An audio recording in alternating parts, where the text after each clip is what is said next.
Hello बच्चों, नमस्कार। स्वागत है आपका अपने YouTube चैनल पीसीएम मंत्रा में। और आज हम बात करेंगे क्लास 10th के एक न्यू लेसन वैद्युत धारा का चुंबकीय प्रभाव। वैद्युत धारा का चुंबकीय प्रभाव क्या होता है और धारा के वजह से कैसे चुंबकीय क्षेत्र उत्पन्न होता है, बायोसोर्ट का लॉ पढ़ेंगे और मैग्नेटिक फील्ड लाइन को कैसे फाइंड करते हैं इसको भी पढ़ेंगे। ठीक है, तो आइए स्टार्ट करते हैं। सबसे पहले हम बात करेंगे मैग्नेट की। मैग्नेट क्या होता है और उसके कैरेक्टरिस्टिक भी जानेंगे, ध्यान देंगे। सबसे पहले चुंबक के विषय में हम बात करेंगे। चुंबक क्या होता है? चुंबक मैग्नेट मैग्नेट क्या होता है? चुंबक वह शक्तिशाली पदार्थ होता है जो लौह या लौह से बनी वस्तुओं को अपनी ओर खींचता है। क्या होता है? चुंबक वे शक्तिशाली पदार्थ होते हैं, वे शक्तिशाली पदार्थ होते हैं जो लौह या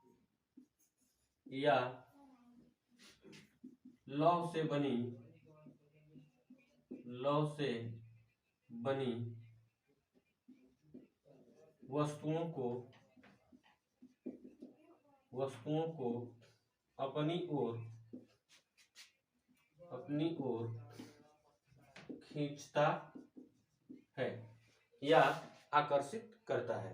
क्या कि चुंबक वे शक्तिशाली पदार्थ होते हैं जो लौह या लौह से बनी वस्तुओं को अपनी ओर खींचता है या आकर्षित करता है। ध्यान देंगे, ये यन है और ये यस है, ठीक है ना। एक नॉर्थ पोल है और एक साउथ पोल है। वैसे चुंबक के दो प्रकार होते हैं, एक कृत्रिम चुंबक होता है, एक प्राकृतिक चुंबक होता है। इसको डिटेल में पढ़ेंगे क्लास 12th में। और आज हम केवल चुंबक पढ़ेंगे और चुंबक की विशेषता के बारे में ही जानेंगे। क्या है कि यह एक NS एक चुंबक है और चुंबक का विशेषता क्या क्या है कि पॉइंट नंबर 1 कि चुंबक में दो ध्रुव होते हैं। क्या? चुंबक में दो ध्रुव होते हैं जिसे संक्षेप में यन व यस के नाम से जानते हैं। यन व यक्स के नाम से जानते हैं, ठीक है ना। दूसरी पॉइंट ये है कि चुंबक के सिरों पर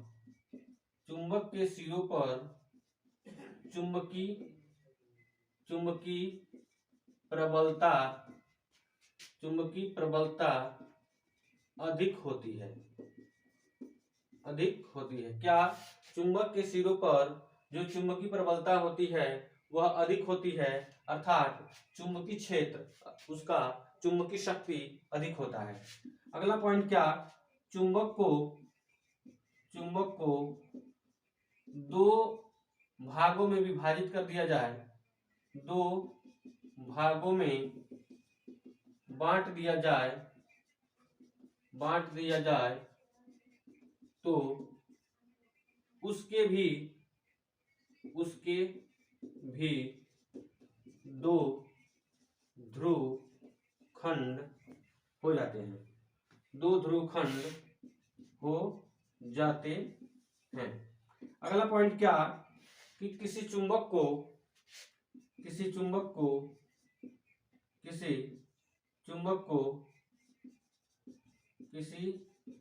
को लंबे समय तक किसी पदार्थ में रखने पर उसमें भी चुंबकीय गुण आ जाता है। उसमें भी चुंबकीय गुण आ जाता है। ध्यान देंगे, तो चुंबक क्या है? चुंबक वे शक्तिशाली पदार्थ होते हैं और ये दो प्रकार के होते हैं। क्या क्या? एक कृत्रिम चुंबक होता है, एक कृत्रिम चुंबक होता है, एक प्राकृतिक चुंबक होता है, प्राकृतिक। ठीक है ना? तो चुंबक वे शक्तिशाली पदार्थ हैं जो लौह या लौह से बनी वस्तुओं को अपनी ओर खींचते हैं या आकर्षित करते हैं। क्या पढ़े चुंबक की विशेषता में? विशेषता क्या पढ़े देखिएगा। विशेषता, विशेषताएं क्या है इसकी कि चुंबक में दो ध्रुव होते हैं जिसे संक्षेप में N व S के नाम से जानते हैं। चुंबक के सिरों पर चुंबकीय प्रबलता अधिक होती है और चुंबक को दो भागों में बांट दिया जाए तो उसके भी दो खंड हो जाते हैं। अगला पॉइंट क्या है? किसी चुंबक को लंबे समय तक किसी पदार्थ में रखने पर उसमें भी चुंबकीय गुण आ जाता है। ठीक है, तो ये चुंबक की विशेषताएं थी। अब हम पढ़ेंगे चुंबकीय बल रेखाएं। ध्यान देंगे, चुंबकीय बल रेखाएं पढ़ेंगे। चुंबकीय बल रेखाएं। चुंबकीय बल रेखाएं क्या होती हैं?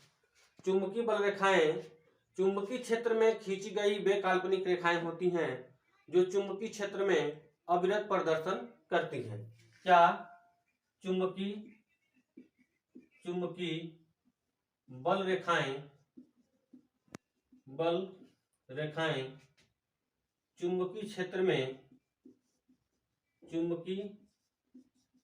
में खींची गई वे काल्पनिक रेखाएं होती हैं, वे काल्पनिक रेखाएं होती हैं जो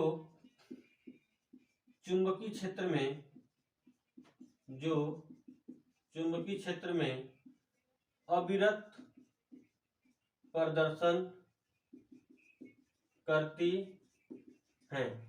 ध्यान देंगे, चुंबकीय बल रेखाएं मैग्नेटिक फील्ड लाइन। क्या?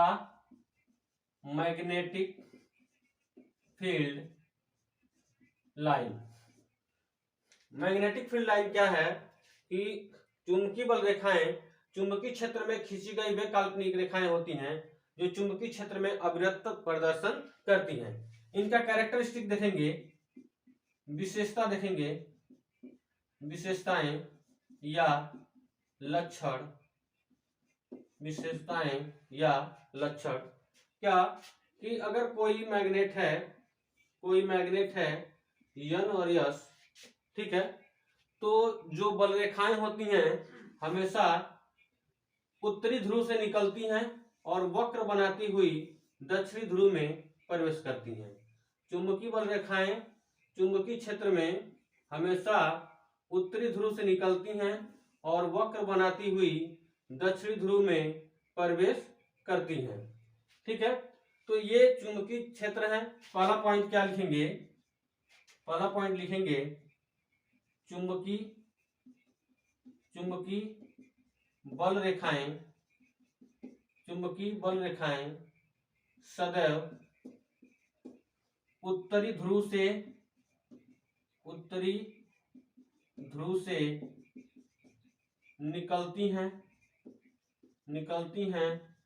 तथा वक्र बनाती हुई दक्षिणी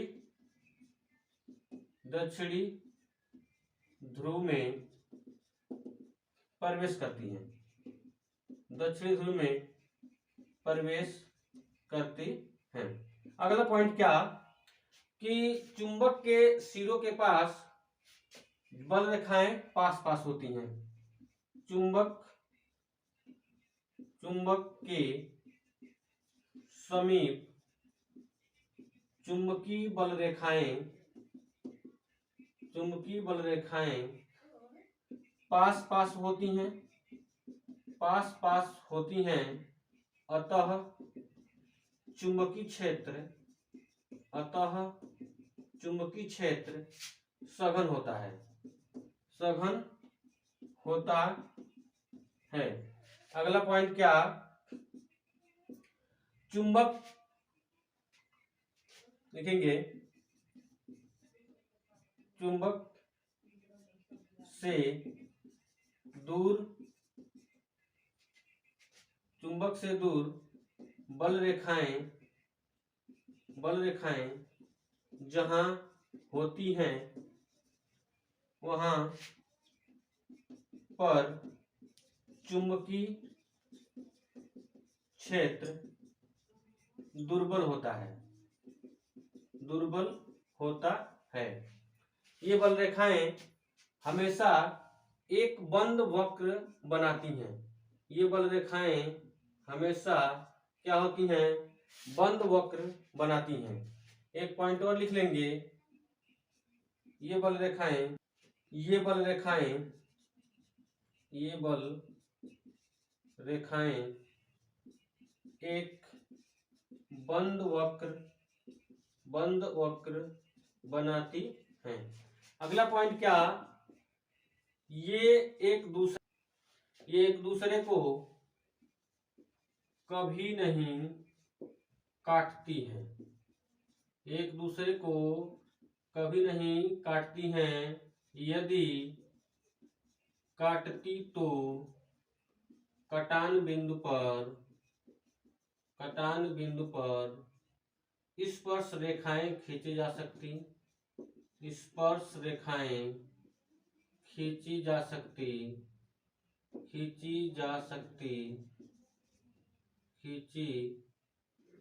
सकती हैं, जो कि असंभव है। तो ये आएगा एग्जाम में। तो लास्ट पॉइंट हमारा था क्या? कि चुंबकीय बल रेखाएं एक दूसरे को कभी नहीं काटती हैं। यदि काटती तो कटान बिंदु पर दो स्पर्श रेखाएं होती, जो कि असंभव है। ठीक है ना? तो क्वेश्चन क्या आएगा कि चुंबकीय बल रेखाओं से आप क्या समझते हैं? चुंबकीय बल रेखाओं की विशेषता को प्रदर्शित कीजिए। चुंबकीय बल रेखाओं के गुण लिखिए या चुंबकीय बल रेखाओं के लक्षण बताइए। तो एक इस टाइप में क्वेश्चन आता है, तो सबसे पहले हम डिफाइन करेंगे चुंबकीय बल रेखाएं क्या होती हैं। चुंबकीय बल रेखाओं को डिफाइन करेंगे और उसके बाद से विशेषता पूछा है, तो विशेषताओं को एक एक पॉइंट बना करके लिख लेंगे। क्या? कि चुंबकीय बल रेखाएं सदैव उत्तरी ध्रुव से निकलती हैं, वक्र बनाती हुई दक्षिण ध्रुव में प्रवेश करती हैं। दूसरा पॉइंट कि चुंबक के समीप चुंबकीय बल रेखाएं पास होती हैं, अतः चुंबक के पास चुंबकीय क्षेत्र जो होता है वह सघन होता है, प्रबल होता है, और चुंबक से दूर जो बल रेखाएं होती हैं वहां पर चुंबकीय क्षेत्र दुर्बल हो जाता है। ये बल रेखाएं एक बंद वक्र बनाती हैं और एक दूसरे को कभी नहीं काटती हैं। ठीक है? तो ये चुंबकीय बल रेखाएं था। और इसके आगे हम लोग आगे पढ़ेंगे। अब हम पढ़ेंगे चुंबकीय बल रेखाओं की दिशा ज्ञात करने के नियम। चुंबकीय बल रेखाओं की दिशा कैसे ज्ञात की जाएगी, इसके बारे में डिटेल में पढ़ेंगे। क्या है? चुंबकीय बल रेखाओं की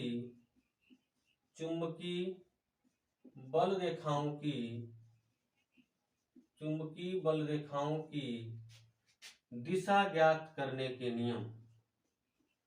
दिशा ज्ञात करने के नियम ध्यान देंगे। चुंबकीय बल रेखाओं की दिशा ज्ञात करने के क्या नियम है? पहला पॉइंट वो है कि पेच का नियम। मैक्सवेल का दक्षिणावर्त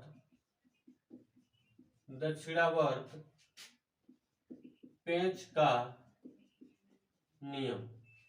और दूसरा पॉइंट क्या है? दाएं हाथ के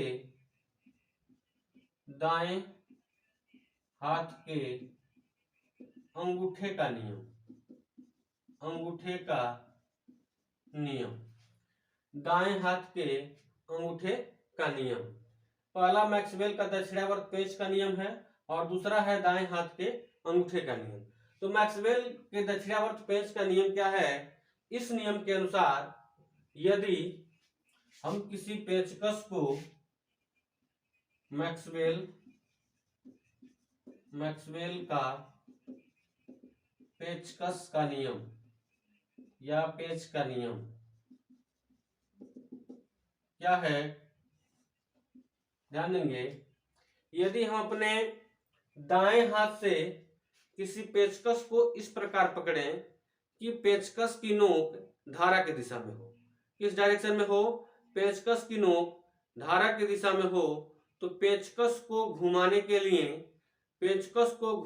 लिए जिस दिशा में उंगलियां घूमेंगी, जिस दिशा में इसका नोक घूमेगा, वही क्या होगी, चुंबकीय बल रेखाओं की दिशा होगी। अगर करंट देखेंगे, अगर नीचे की तरफ जा रहा है, अंदर की तरफ अगर करंट जा रहा है, तो इसको घुमाएंगे तो ये अगर कोई पृष्ठ है, ध्यान देंगे, अगर ये हमारा एरिया है और इस एरिया में अगर हम पेचकस को अगर तेजी से घुमाएंगे तो यह इसके उस तरफ जाएगा। इसका मतलब यह हुआ कि पेचकस को घुमाने के लिए जिस दिशा में इसका नोक घूमता है वही क्या होता है, चुंबकीय बल रेखाओं की दिशा होगी। तो इसको तेजी से घुमाएंगे तो ये अंदर की तरफ जाएगा, ठीक है। तो इस तरह से चुंबकीय बल रेखाओं की दिशा ज्ञात करते हैं। दूसरा क्या है, दाएं हाथ के अंगूठे का नियम है। दाएं हाथ का अंगूठे का नियम यह है कि यदि हम किसी दाएं हाथ से यदि हम वैद्युत धारा ले जाने वाला तार, अगर इसमें आई एम्पियर की धारा बह रही हो, अगर किसी तार को अगर हम पकड़ करके अगर किसी तार को पकड़ लेते हैं और उसको पकड़ करके घुमाते हैं, अगर धारा की दिशा में अगर तार हो और उंगलियां लिपटी हो, तो लिपटी हुई उंगलियों की दिशा ही चुंबकीय बल रेखाओं की दिशा होती है। ध्यान देंगे, क्या दाएं हाथ के अंगूठे का नियम है कि यदि हम अपने दाएं हाथ से वैद्युत धारा ले जाने वाला तार इस प्रकार पकड़ें कि उंगलियां तार पर लिपटी हों, तो लिपटी हुई उंगलियों की जो दिशा होगी वही चुंबकीय बल रेखाओं की दिशा होगी, ठीक है ना। इसका मतलब क्या है कि अगर एक बार अगर इसमें करंट बह रहा है, अगर आई एम्पियर का करंट बह रहा है, अगर पूछता है कि इस पॉइंट पी पर चुंबकीय बल रेखाओं का डायरेक्शन किधर होगा, चुंबकीय क्षेत्र वहां पे किधर होगा, दिशा किधर शो करेंगे, तो उसके लिए यही है पाम रूल। क्या है, हथेली का नियम क्या है, ये चुंबकीय क्षेत्र का दिशा ज्ञात करने के लिए चुंबकीय क्षेत्र किस दिशा में होगा, तो दाएं हाथ के हथेली का नियम क्या है कि अगर वैद्युतधारा, अगर कोई किसी चालक में अगर वैद्युतधारा प्रवाहित हो रहा हो, अगर अंगूठे को धारा की दिशा में रखें तो उंगलियों को एक बार कर्ल करने पर जो उंगलियों का डायरेक्शन होगा वही चुंबकीय बल रेखाओं की क्या होगी, दिशा होगी। यानी कि अगर इस तरह से करंट है, अगर करंट इस तरह से बह रहा है तो अंगूठे को करंट के डायरेक्शन में करेंगे और एक बार इस पॉइंट पर उंगलियों को हम कर्ल करेंगे तो देखेंगे कि उंगलियां अंदर की तरफ जा रही हैं इस पॉइंट पर, अतः चुंबकीय क्षेत्र जो होगा वह अंदर की ओर होगा। एक बार यस करें कि हाँ सर समझ गए हैं क्या, कि अगर यही करंट इसमें नीचे की तरफ आ रहा हो तो इस पॉइंट पर अगर पूछता कि बताइए कि डायरेक्शन, इस पॉइंट पर डायरेक्शन किधर होगा चुंबकीय क्षेत्र का, तो क्या करते हैं, चुंबकीय क्षेत्र निकालने का डायरेक्शन, तो करंट के डायरेक्शन में अंगूठे को घुमाते और इस पॉइंट पर एक बार कर्ल करेंगे तो उंगलियां अंदर की तरफ जाएंगी और जो फिर इस पॉइंट पे भी जो मैग्नेटिक फील्ड लाइन होगा वह अंदर की तरफ होगा, जिसको हम क्रॉस द्वारा शो करेंगे। अब इसके लिए किसी भी चालक तार से आर डिस्टेंस पे कितना मैग्नेटिक फील्ड होता है उसको डिराइव करेंगे, उसका फार्मूला, और किसने बताया था उसको भी डिस्कस करेंगे। तो लिख लेते हैं मैक्सवेल का दक्षिणावर्त पेच का नियम। क्या, यदि किसी पेचकस को, ध्यान देंगे सबसे बेहतरीन टॉपिक क्या है कि बायो-सवर्ट का नियम क्या है,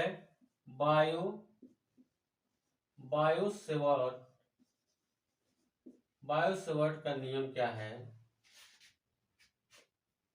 इसके पहले लेक्चर में हम पढ़े थे कि किसी भी चार्ज की वजह से वैद्युत धारा प्रवाहित होता था और वैद्युत क्षेत्र हम निकालते थे, इलेक्ट्रिक फील्ड कैलकुलेट करते थे कि चार्ज की वजह से इलेक्ट्रिक फील्ड उत्पन्न होता है। अब हम पढ़ेंगे चार्ज की वजह से मैग्नेटिक फील्ड भी उत्पन्न होता है, यानी कि धारा की वजह से चुंबकीय क्षेत्र उत्पन्न होता है। और धारा की वजह से भी चुंबकीय क्षेत्र होता है। तो कैसे होता है, तो इसको डिफाइन किए थे कौन, बायो और सेवर्ट। बायो और सेवर्ट ने, बायो और सेवर्ट दो साइंटिस्ट हैं जिन्होंने बताया था कि यदि किसी चालक में अगर I एम्पियर की धारा बह रही हो, क्या है, यदि किसी चालक में I एम्पियर की धारा बह रही हो तो उस चालक के समीप, पहले कंसेप्ट को समझेंगे क्या, कि यदि हम इस चालक में अगर धारा प्रवाहित कर रहे हैं तो सबसे पहले तो हम जानेंगे चुंबकीय क्षेत्र के बारे में कि चुंबकीय क्षेत्र है क्या। अभी इसको समझेंगे, बायो-सवार्ट का नियम समझेंगे। पहले सबसे पहले चुंबकीय क्षेत्र को समझना पड़ेगा कि चुंबकीय क्षेत्र है क्या।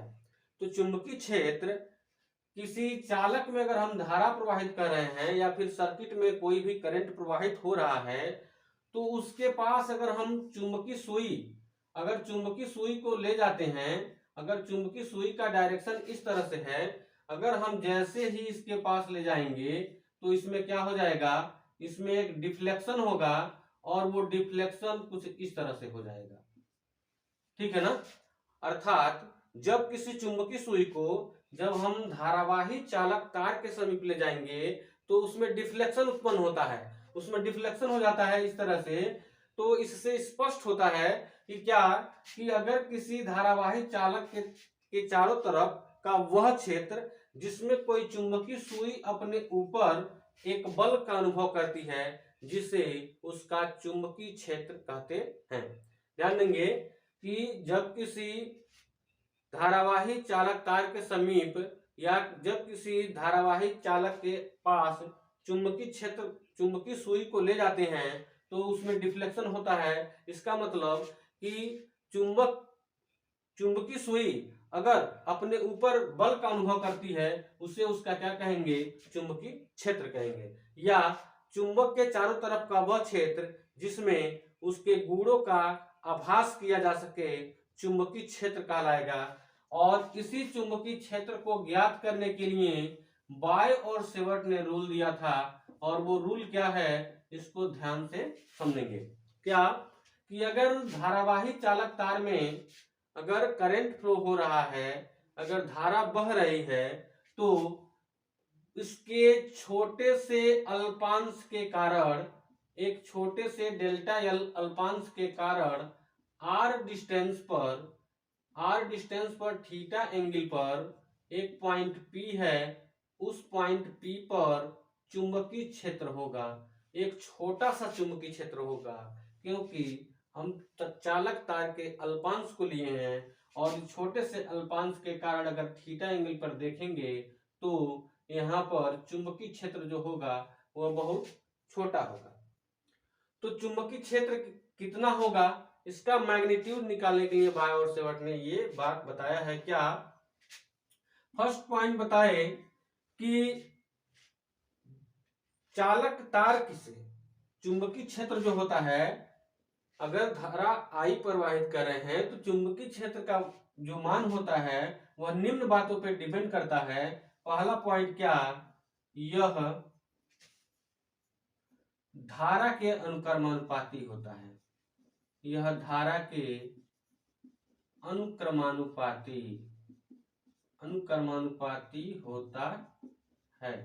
अर्थात जो dB है प्रोपोर्शनल टू है किसके, I के, ठीक है। दूसरा पॉइंट ध्यान देंगे क्या, कि जो चुंबकीय क्षेत्र है इस चालक के अल्पांश के कारण इस पॉइंट पर कितना होता है, तो B = μ0/4 pi I delta L sin थीटा/r², ठीक है ना। तो I delta L sine theta बटे आर स्क्वायर जो बी है वह किन किन बातों पे डिपेंड कर रहा है, तो हमने यहाँ लिखा है क्या, यह धारा के अनुक्रमानुपाती होता है, आई के प्रोपोर्शनल दिखा देंगे, या डेल्टा एल के प्रोपोर्शनल दिखा देंगे, 1/r² के प्रोपोर्शनल दिखा देंगे, और जया जो इसका एंगल है, जो दो वेक्टर बन रहा है, एक करंट का और ये क्या जो आर का, ये दो वेक्टर बन रहा है, करंट का और एक आर का, ठीक है ना। तो ये एंगल पे डिपेंड कर रहा है, और यहाँ पे जो डायरेक्शन होगा वह किधर होगा, अंदर की तरफ होगा। हमने बताया है क्या कि अगर हम अपने दाएं हाथ के हथेली को करंट के अंगूठा को करंट के डायरेक्शन में रखेंगे और एक बार मोड़ेंगे, और उस पॉइंट पर जो उंगलियों का जो डायरेक्शन होगा वही क्या होगा, चुंबकीय बल रेखाओं की दिशा होगी। तो अंदर की तरफ है, तो ऐसे चिन्ह बना के शो कर ले रहे हैं, ठीक है ना। तो इन सबको मिलाएंगे तो मिलेगा क्या, dB proportional to I delta L sine theta by R square. इसका मतलब ये कि dB is equal to mu naught बटे 4 pi I delta L sine theta by R square, I delta L sine theta by R square, यानी कि इस चालक के अल्पांश के कारण इस पॉइंट पर जो चुंबकीय क्षेत्र का मैग्नीट्यूड जो होगा mu naught by 4 pi I delta L sine theta by R square होगा, और जो म्यू नॉट बाई 4 पाई है इसे चुंबकशीलता कहते हैं। इसका आंकिक मान, इसका मान म्यू नॉट का मान 4 पाई गुणे 10 पे -7 न्यूटन प्रति एम्पियर स्क्वायर होता है। म्यू नॉट को क्या कहते हैं, चुंबक का चुंबकशीलता कहते हैं, और उपरोक्त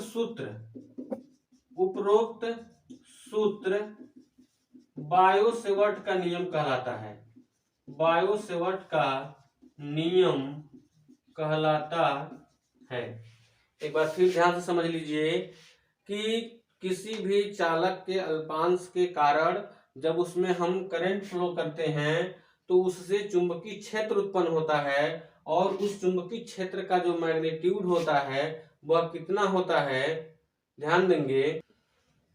तो यह धारा के अनुक्रमानुपाती होता है। एक लाइन हमने स्टार्ट में थोड़ा सा मिस्टेक लिखा था, इसके लिए सॉरी। क्या बी प्रोपोर्शनल लिख दिया गया था, तो उसको फिर से एडिट कर दिया गया। क्या यह डेल्टा बी जो है डेल्टा एल के समानुपाती होता है, और 1/r² के समानुपाती होता है, और जया के। इन चारों को मिला लेंगे तो ये हमारा रिलेशन बन जाएगा, और यही बायो-सेवर्ट का नियम कहलाएगा। इस नियम की सहायता से हम किसी अल्पांश के कारण अगर उसमें करंट फ्लो हो रहा है तो किसी पॉइंट पर जो है मैग्नेटिक फील्ड, उसके चारों तरफ आर डिस्टेंस पे जो मैग्नेटिक फील्ड होगा उसका डायरेक्शन निकालने के लिए, मैग्नीट्यूड निकालने के लिए चुंबकीय क्षेत्र का ये फार्मूला लगाएंगे। इस वीडियो में इतना ही तक। All the very best. अगर वीडियो अच्छा लगा हो तो लाइक शेयर जरूर करें और चैनल को सब्सक्राइब जरूर करें। Thank you.